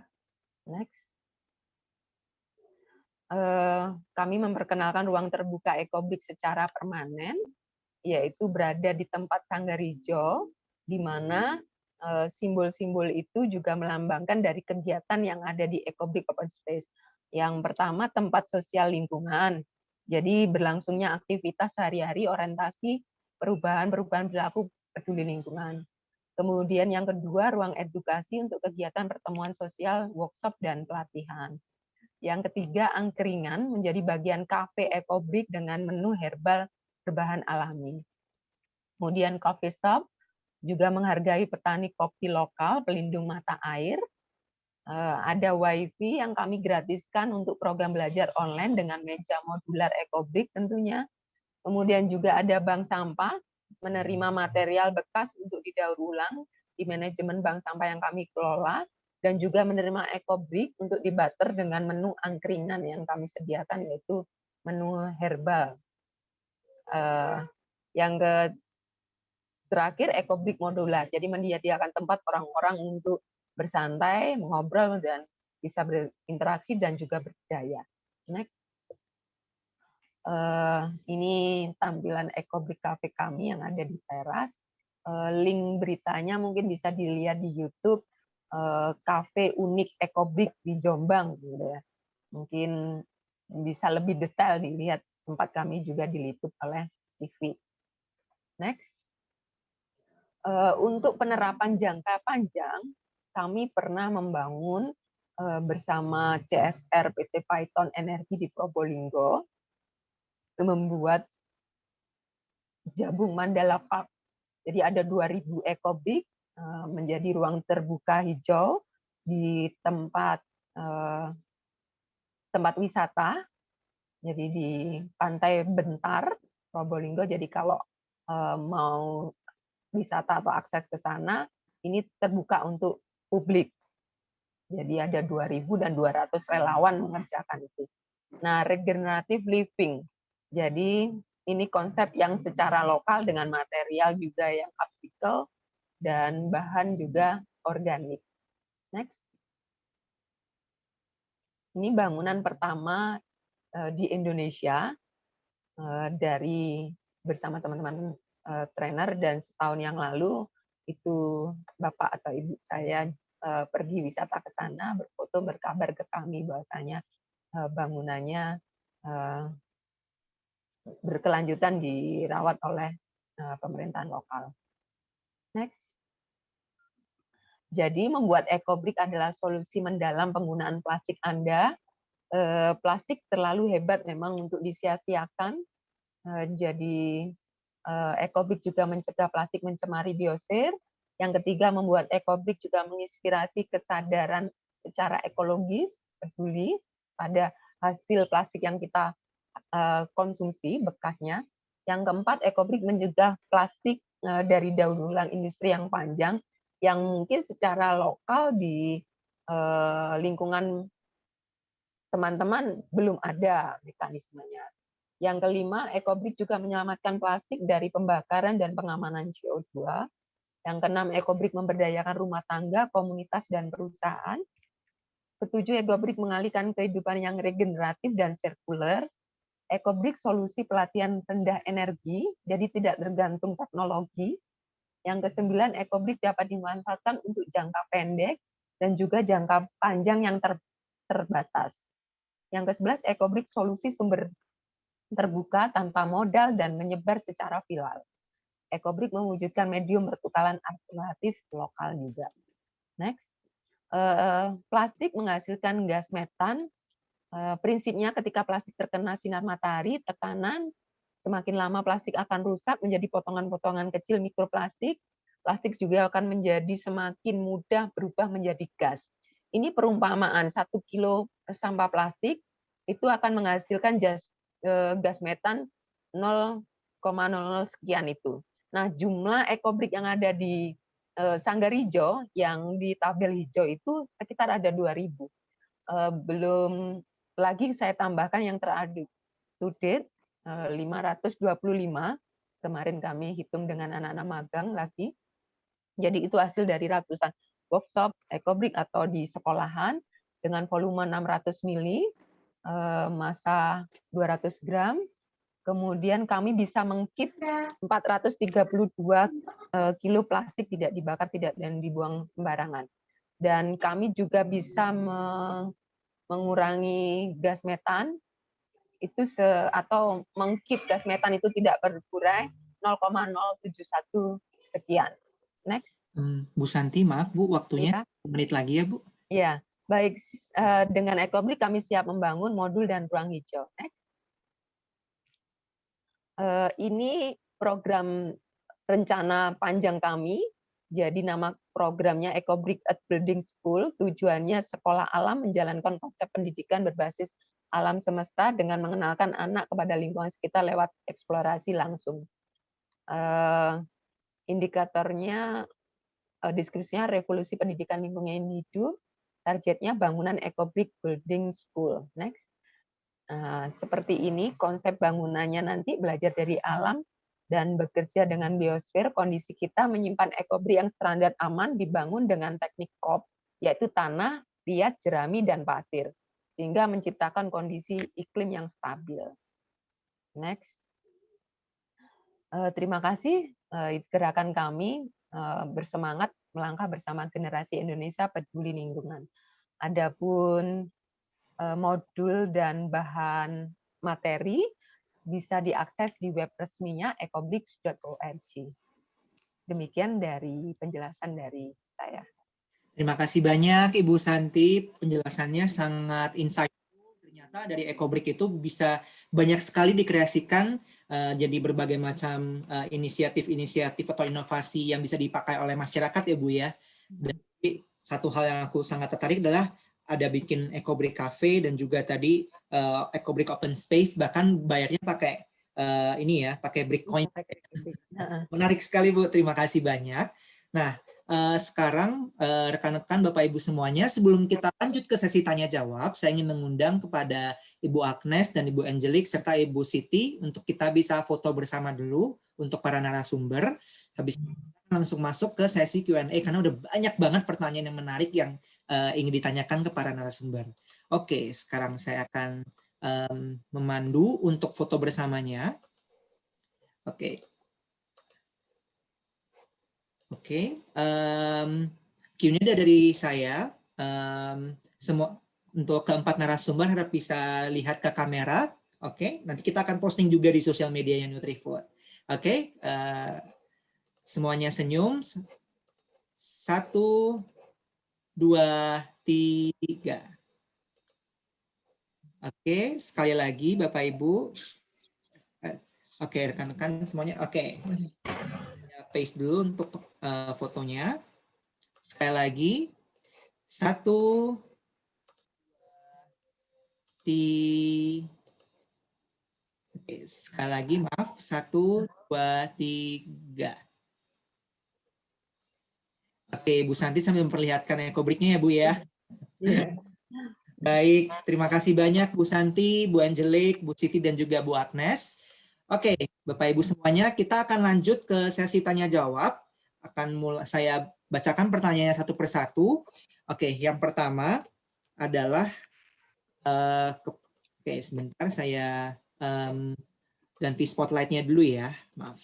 Oke, pertanyaan pertama pada Ibu Angelique. Nah, Bu, di kolom Q&A itu sudah banyak sekali pertanyaan dari rekan-rekan Bapak Ibu dari Bank Sampah yang menanyakan kira-kira gimana sih caranya untuk bisa berkolaborasi menjadi mitra Bank Sampah dari Nutrifood, Bu. Silakan Ibu.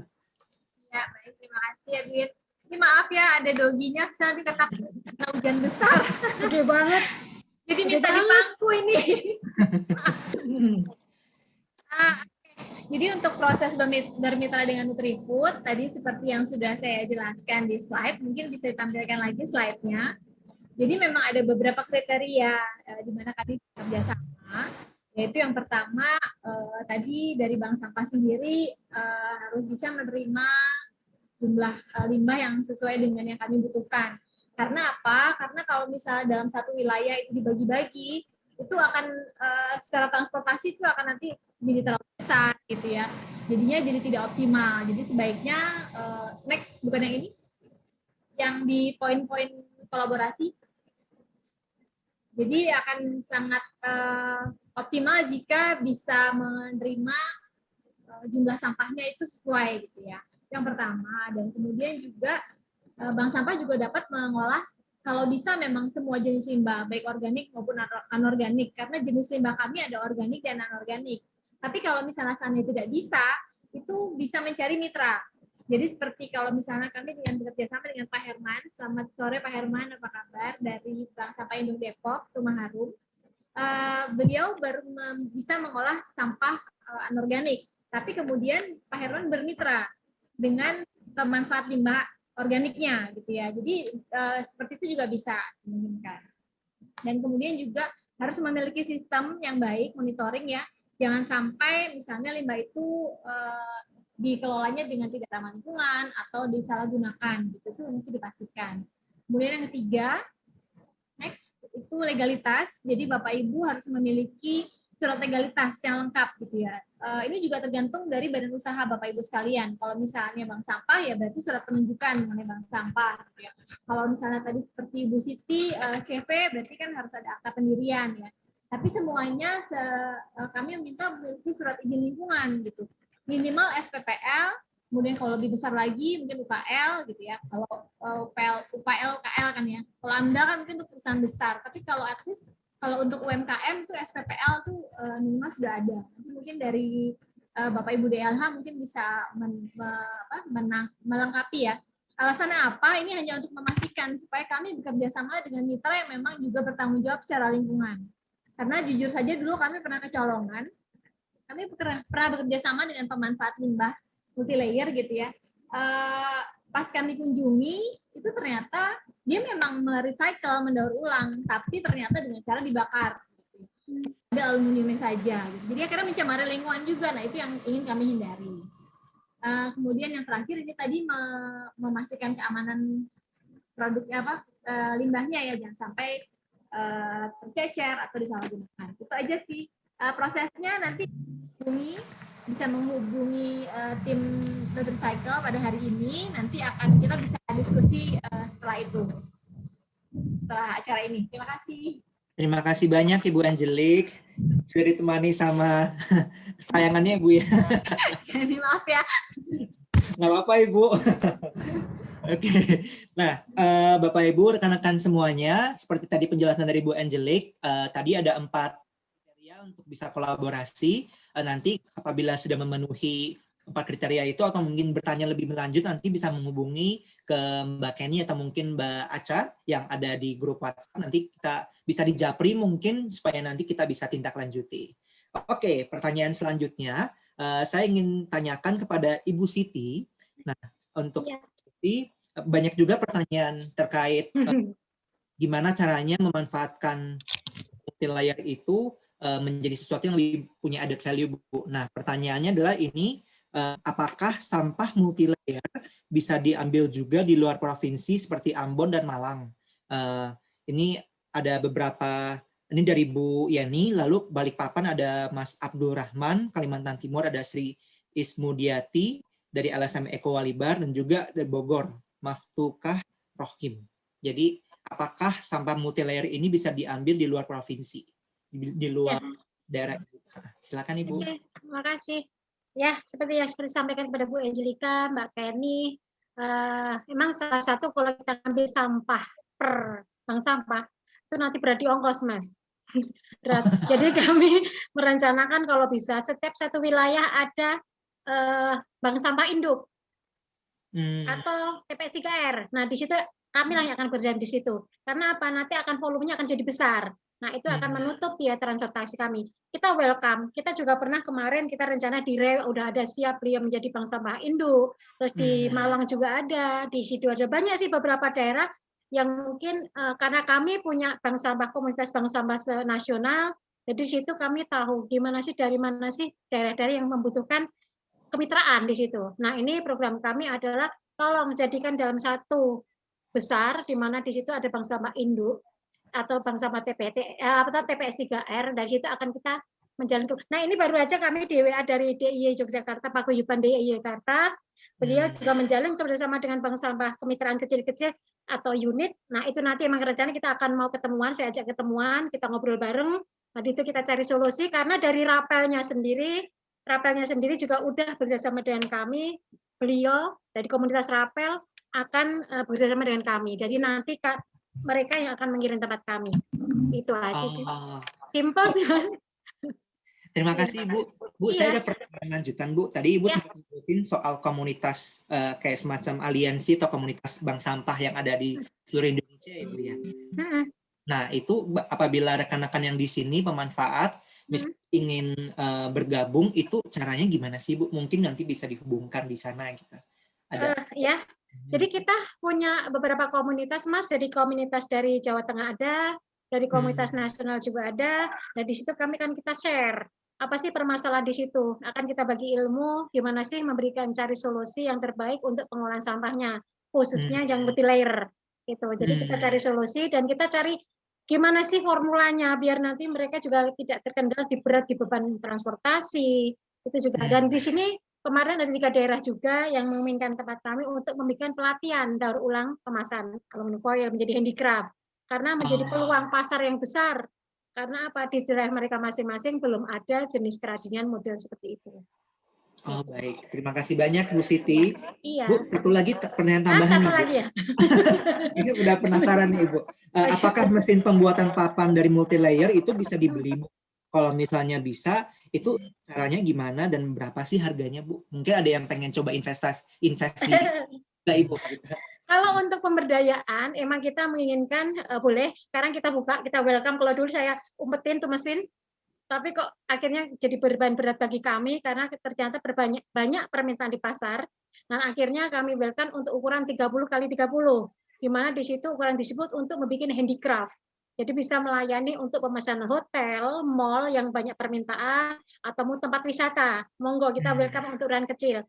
Jadi kami tidak murah, memang di situ listriknya agak besar, 1.300 watt.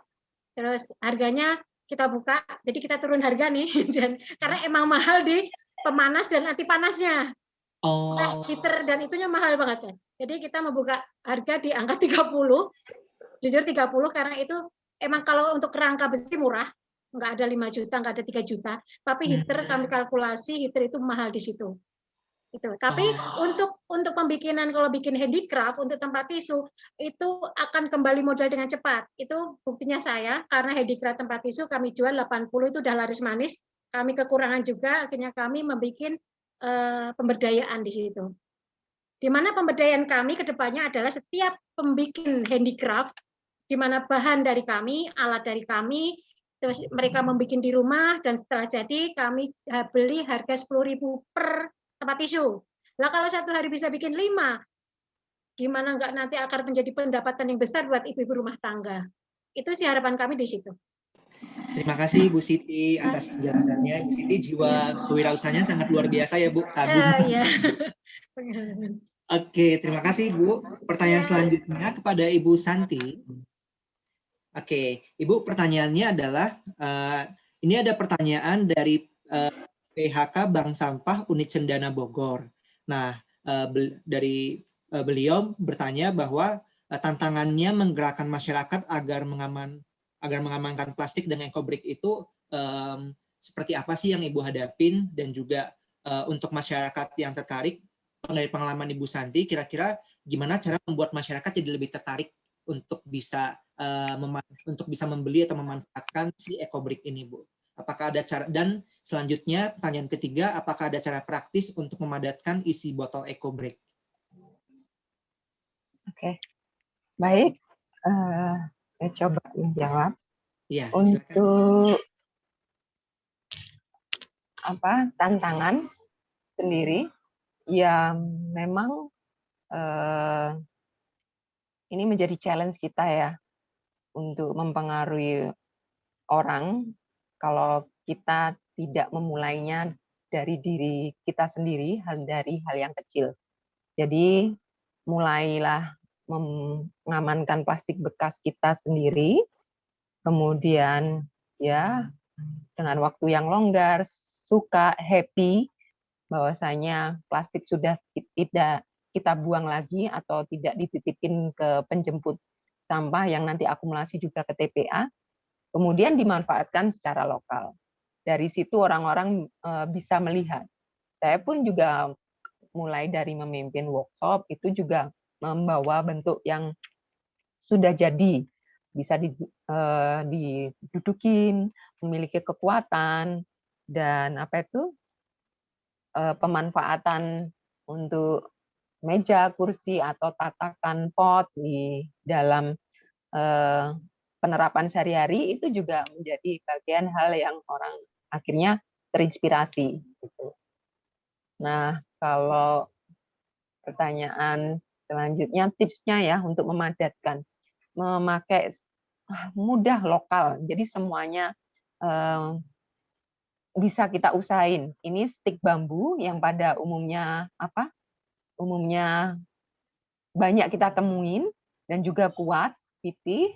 Nah, mendorongnya plastik ini dengan ditekan, digesekkan ke bagian dinding botol yang dalam, bukan di tekan-tekan tengahnya. Jadi tipsnya digeserkan plastik itu ke dinding terdalamnya si botol itu. Nah, berulang kali selanjutnya. Jadi plastik juga perlu kombinasi. Dasar itu adalah plastik yang lembut dan colornya menjadi seninya. Kemudian sembarang plastik bisa masuk.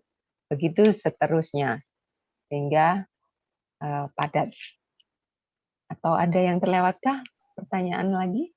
Sudah cukup jelas, Bu. Caranya emang ini ya tidak sesuai. Sederhana. Dan semua orang bisa. Saya memimpin anak-anak, anak muda, lansia juga bisa melakukannya. Bisa. Baik, terima kasih banyak Bu Santi. Oke, pertanyaan selanjutnya kepada Ibu Angelique lagi. Pertanyaannya Ibu, pertanyaannya ini dari DLH, Dinas Lingkungan Hidup Provinsi Jatim, dari Zaini Zain. Pertanyaannya adalah, sudah berapa lama Nutrifood di Indonesia bekerja sama dengan PT Repal, Bu? Mengingat tahun 2019 kemarin dari DLH Provinsi Jatim sempat berkunjung ke perusahaan tersebut, ke Repal, tapi tidak menyebutkan pemanfaatan plastik multilayer. Dari PT Repal hanya memanfaatkan plastik resek tertentu, serta hanya apakah sampah plastik multilayer dan Nutrifood itu yang diterima oleh Repal itu yang seperti apa, Bu? Oke, baik, terima kasih Pak Zaini ya dari DLH Provinsi Jatim ya. Jadi kami penjajakan dengan Repal itu dari awal tahun 2019 atau akhir 2018 waktu itu. Kemudian pada awalnya memang mereka tidak bisa menerima atau tidak bisa mengolah plastik multilayer. Mereka memang hanya bisa mengolah kresek seperti itu. Tapi kemudian kami minta untuk mereka melakukan riset dan trial gitu. Bagaimana kalau misalnya bisa menjadikan multilayer ini menjadi alat plastik juga. Akhirnya mereka melakukan riset cukup lama, beberapa bulan, dan trial beberapa kali kami kirim sampel ya ke mereka gitu. Sampai akhirnya berhasil dibuat palet yang lolos uji crack test mereka gitu ya, di mana palet tersebut bisa menopang beban sampai dengan 2 ton itu.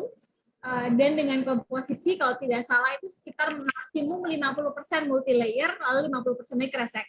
Karena memang multilayer ini kan campuran ada kandungan aluminiumnya, baik itu aluminium foil maupun spray.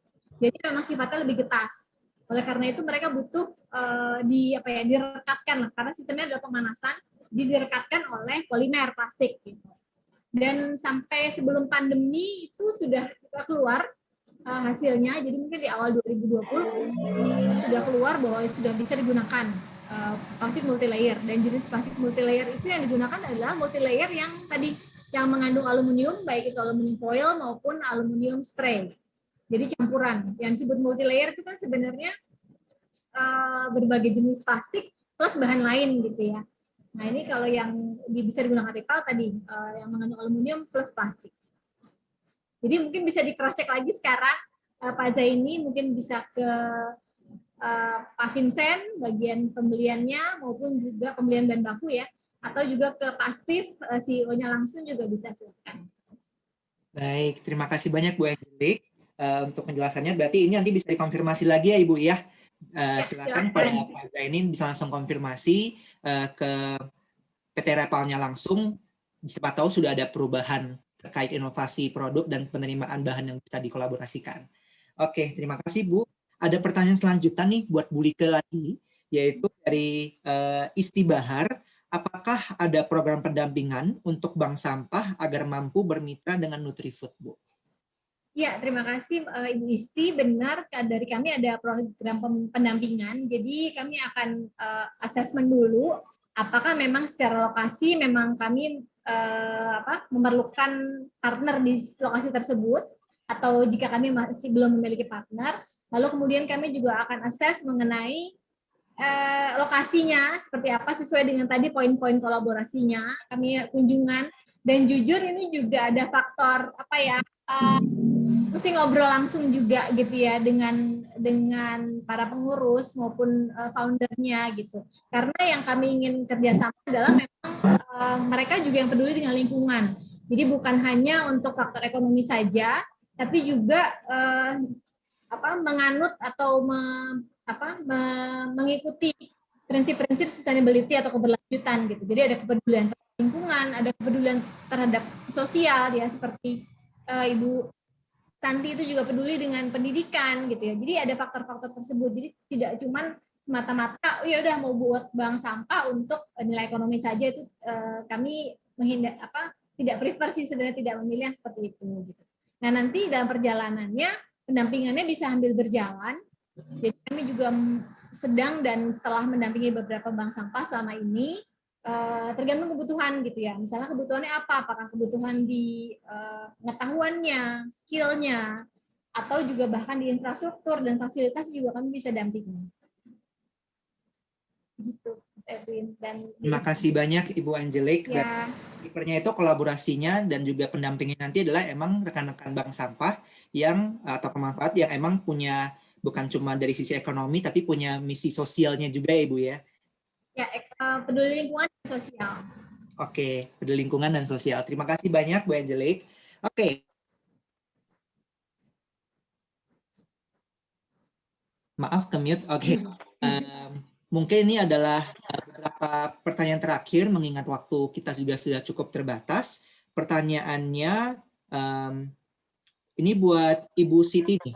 Nah, Ibu, ini ada pertanyaan sangat menarik sebagai seorang pendiri dari CV Bina Usaha Mandiri. Kira-kira gimana caranya agar tetap bisa konsisten mengelola bank sampah hingga sekarang, Bu?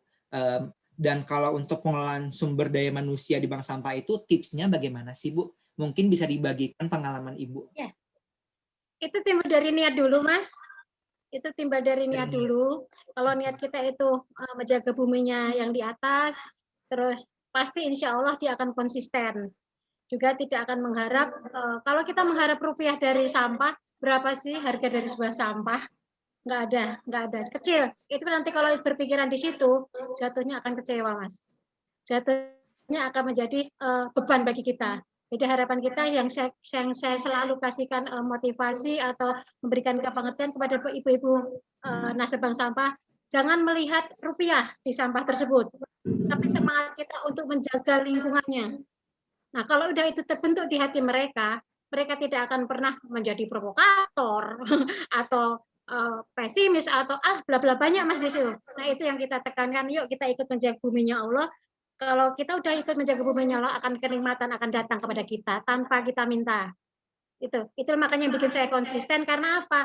Ini sesuai dengan pengalaman saya, Mas. Jujur sedikit ya pengalaman saya. Di mana saya mendampingi anggota bank sampah 60 bank sampah sampai kadang malam dulu. Nggak terasa ternyata diabetes saya itu sampai 450 loh. Kalau orang biasa mungkin udah mati, Mas. Tapi Allah suka dengan kegiatan kita sebagai peduli lingkungan. Sampai sekarang pun saya tidak pernah minum obat sama sekali. Sehat walafiat. Itu loh yang kenikmatan diberikan Tuhan kalau kita mau menjaga buminya. Kalau saya tidak pernah berpikir berapa sih rupiah kita. Kalau kita berpikir itu rugi Mas kalau beli sampah, benar jujur. Habis kalau kita nilai dengan bisnis. Tapi saya tidak pernah menilai bisnis rupiah itu, tapi biar nanti yang di atas yang akan mengaturnya. Itu yang membuat kita konsisten. Tidak akan pernah menyerah. Kalau bisa mah, ayo gimana sih sampah itu bisa kita bijak untuk menanginya. Itu yang kita. Dan kemarin juga ini salah satu ibu dari KLHK Abu Agnes. Saya kemarin diundang di salah satu di desa Belanggu Klaten. Saya miris Ibu. Saya sosialisasi di bank sampah, anggota desa di mana satu desa belum ada penanganan sampah sama sekali.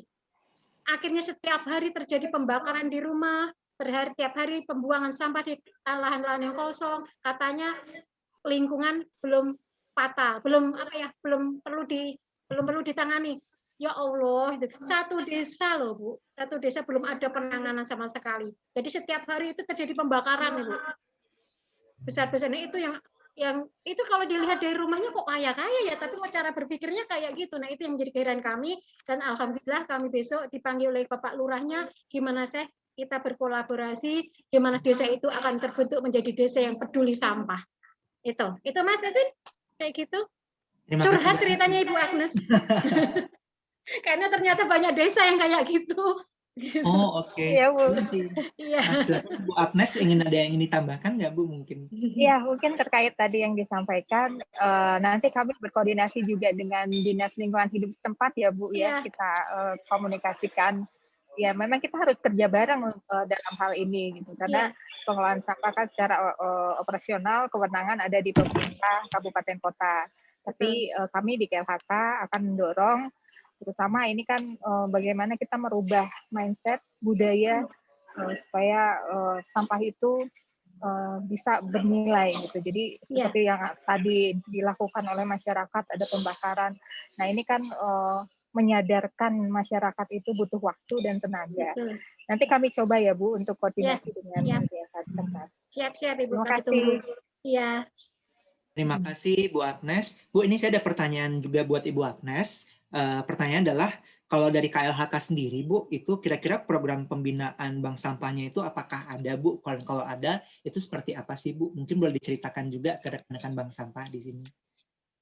Ya, baik, terkait bank sampah, di kami juga ada bagian yang khusus membina bank sampah. Jadi memang LHK mendorong pemerintah daerah untuk membangun bank sampah induk, bank sampah unit, di mana nanti di bank sampah induk mengayomi bank sampah unit. Gitu. Jadi selain membina melalui pemerintah daerah, kami juga membina melalui produsen. Seperti yang sudah dilakukan Nutrifood ini, suatu gerakan yang baik sekali, kolaborasi antara pemerintah dan dunia usaha ini diperlukan sekali. Jadi tidak hanya sekedar membangun, tapi bagaimana bank sampah itu bisa tetap sustain secara manajemen, secara tata kelolanya, kemudian alur cash flow-nya jelas gitu. Karena kalau kita berusaha untuk mengedukasi masyarakat untuk memilah, kemudian mengumpulkan sampah, nah ujungnya kemana yang dikumpulkan oleh bank sampah? Nah di situ KLHK turun untuk menjadikan produsen ini seperti Nutrifood bisa menjadi off-taker untuk sampah-sampah yang telah dikumpulkan di bank sampah. Nah nanti untuk lebih jelasnya saya bisa berikan kontak yang bidang yang menangani khusus terkait bank sampah. Dan di kami juga ada berbagai panduan bagaimana membangun bank sampah, kemudian manajemennya, dan data, terutama data ya, karena ini buat kita semua data ini merupakan penting.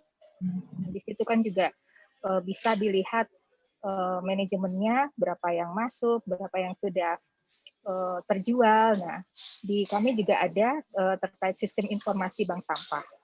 Mungkin itu dulu Mas Edwin yang bisa disampaikan. Baik, terima kasih banyak Bu Agnes untuk penjelasannya. Oke, Bapak Ibu semuanya, pertanyaan terakhir nih, pertanyaan kepada Ibu Angelique dari BS Muria, Bank Sampah Muria Berkarya Bekasi.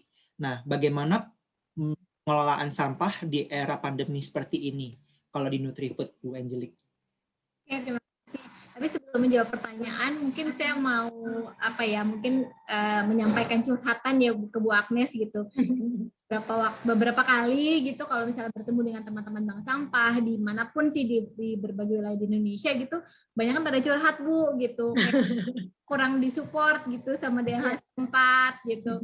Terus kemudian enggak dapat support apa-apa gitu. Jadi kayak aduh kemana ya gitu. Maksudnya padahal kan harusnya bersama-sama ya, tanggung jawab bukan di pemerintah saja, kami paham itu, tapi juga mohon bantuan juga. Mungkin saya nggak tahu birokrasinya seperti apa ya Bu ya, dari KLHK bisa ke DLH setempat karena memang di bawah pemerintah kota dan kabupaten gitu. Tapi mohon bantuannya untuk membantu teman-teman kita di bank sampah ini supaya bank sampahnya tuh nggak mati segan hidup tak mau gitu, karena kebanyakan kondisinya seperti itu ya. Jadi ada di list, datanya ada gitu, tapi pada saat dihubungin udah mati, udah nggak bisa dikontak gitu ya, atau ya kita nggak bisa hidup aja gitu. Jadi mungkin butuh bantuannya, mungkin nggak cuma bantuan finansial, tapi bisa dengan pembinaan, dengan informasi jalur-jalur network harus kemana, bagaimana pengelolaannya, bagaimana supaya bisa berhasil. Itu aja sih Bu. Mudah-mudahan bisa dibantu. Terima kasih. Ya. Ini kalau misalnya melangkahi. Terima kasih Bu. Enggak, saya respon ya Mas Edwin ya. Ya, Ibu Angelic, memang justru kami membutuhkan informasi ini. Daerah mana yang sekiranya perlu bantuan kami. Jadi supaya kami bisa langsung menindaklanjuti melalui Dinas Lingkungan Hidup setempat. Nah, kami juga perlu memetakan apa saja masalah yang ada di daerah tersebut, terutama terkait bank sampah. Kan bantuan itu tidak hanya mengenai fasilitas atau infrastruktur gitu, yang selama ini KFHK juga bantu dalam hal pembangunan, kemudian infrastruktur seperti alat dan mesin, tetapi juga mendampingi bagaimana pengelolaannya, bagaimana manajemennya, sampai kepada bagaimana sistem informasinya atau pengolahan data terkait sampah yang terkumpul. Jadi kami senang sekali Bu kalau misalnya ada informasi, ada kendala apa di lapangan, karena kami juga keterbatasan kami pemerintah yang tidak bisa menjangkau. Jadi nanti kami berusaha untuk memfasilitasi semua Bu, komunikasi. Kita kerja bareng saja Bu, antara pemerintah daerah, dunia usaha, terutama ini bank sampah yang sebagai ujung tombak di masyarakat, bagaimana mengumpulkan sampah, karena ini sebetulnya masalah terberat kita di Indonesia. Sebetulnya Indonesia itu punya hal yang sangat komplit ya, kita punya bank sampah, kita punya industri daur ulangnya, kemudian produsen juga sudah mulai bertanggung jawab gitu. Dibandingkan negara lain yang mereka nggak punya bank sampah gitu, kita komplit sebetulnya. Cuman bagaimana kita bersinergi, bekerja bersama untuk mengupayakan sampah ini bisa terkelola dengan baik. Mungkin itu Bu Angelic. Terima Baik, kasih. Bu Agnes. Nanti kami email ya Bu ya kalau kami ada info. Iya siap Bu. Iya siap. Terima kasih. Baik, menjawab pertanyaan dari Bang Sama Muria ya, Bekasi. Bagaimana pengelolaan sampah di era pandemi? Sebenarnya hampir sama sih Pak atau Bu ya.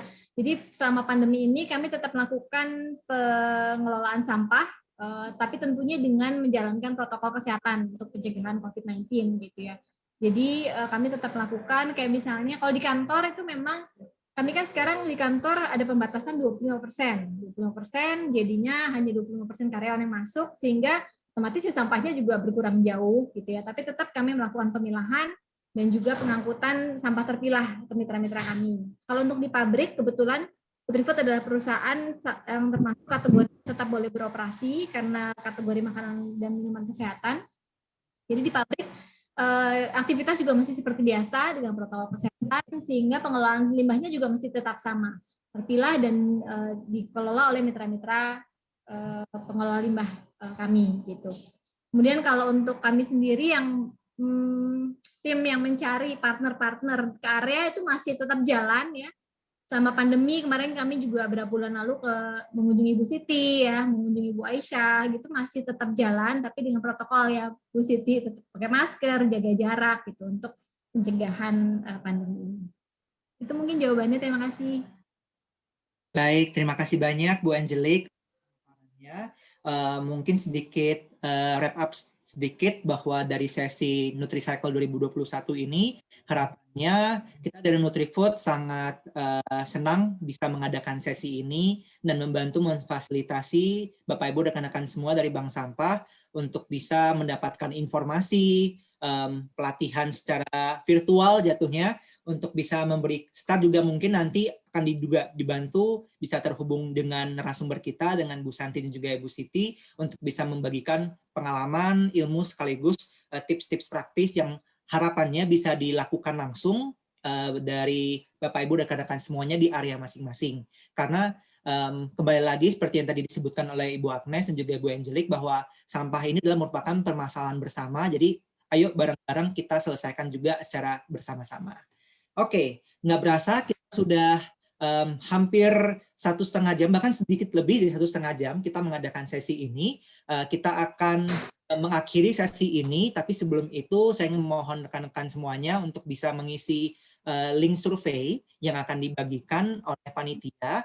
Nanti link survei ini untuk membantu sekaligus menjadi link presensi atau daftar hadir bagi yang Bapak Ibu semuanya yang sudah hadir, nanti akan kami kirimkan e-certificate dan juga sesuatu dari Nutrifood, ada paket produk dari Nutrifood.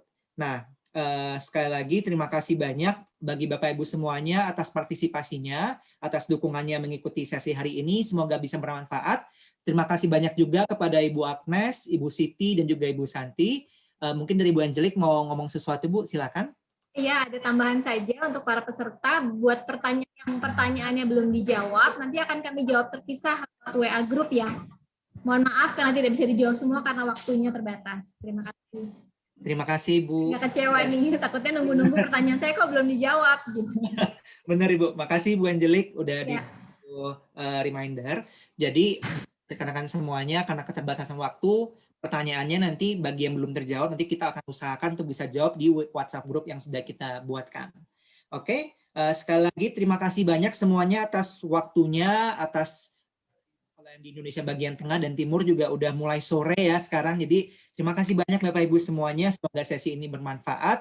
Sampai jumpa di kesempatan berikutnya dan sampai terkoneksi kembali di WhatsApp group.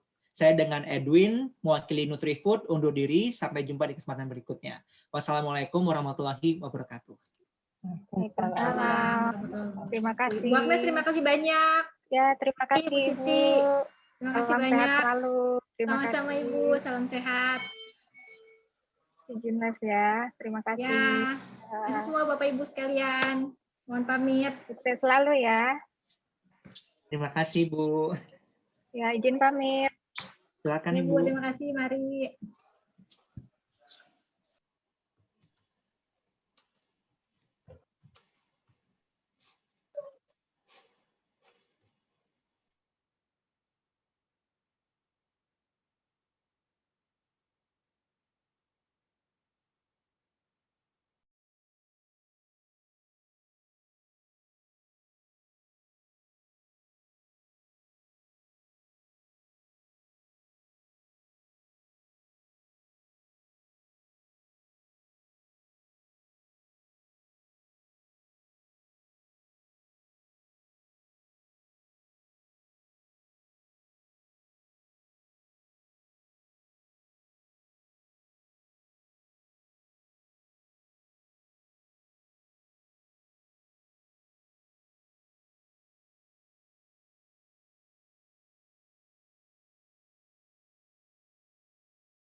Dunia tebarkan inspirasi dengan produk bernutrisi, terus berinovasi demi dunia yang berseri.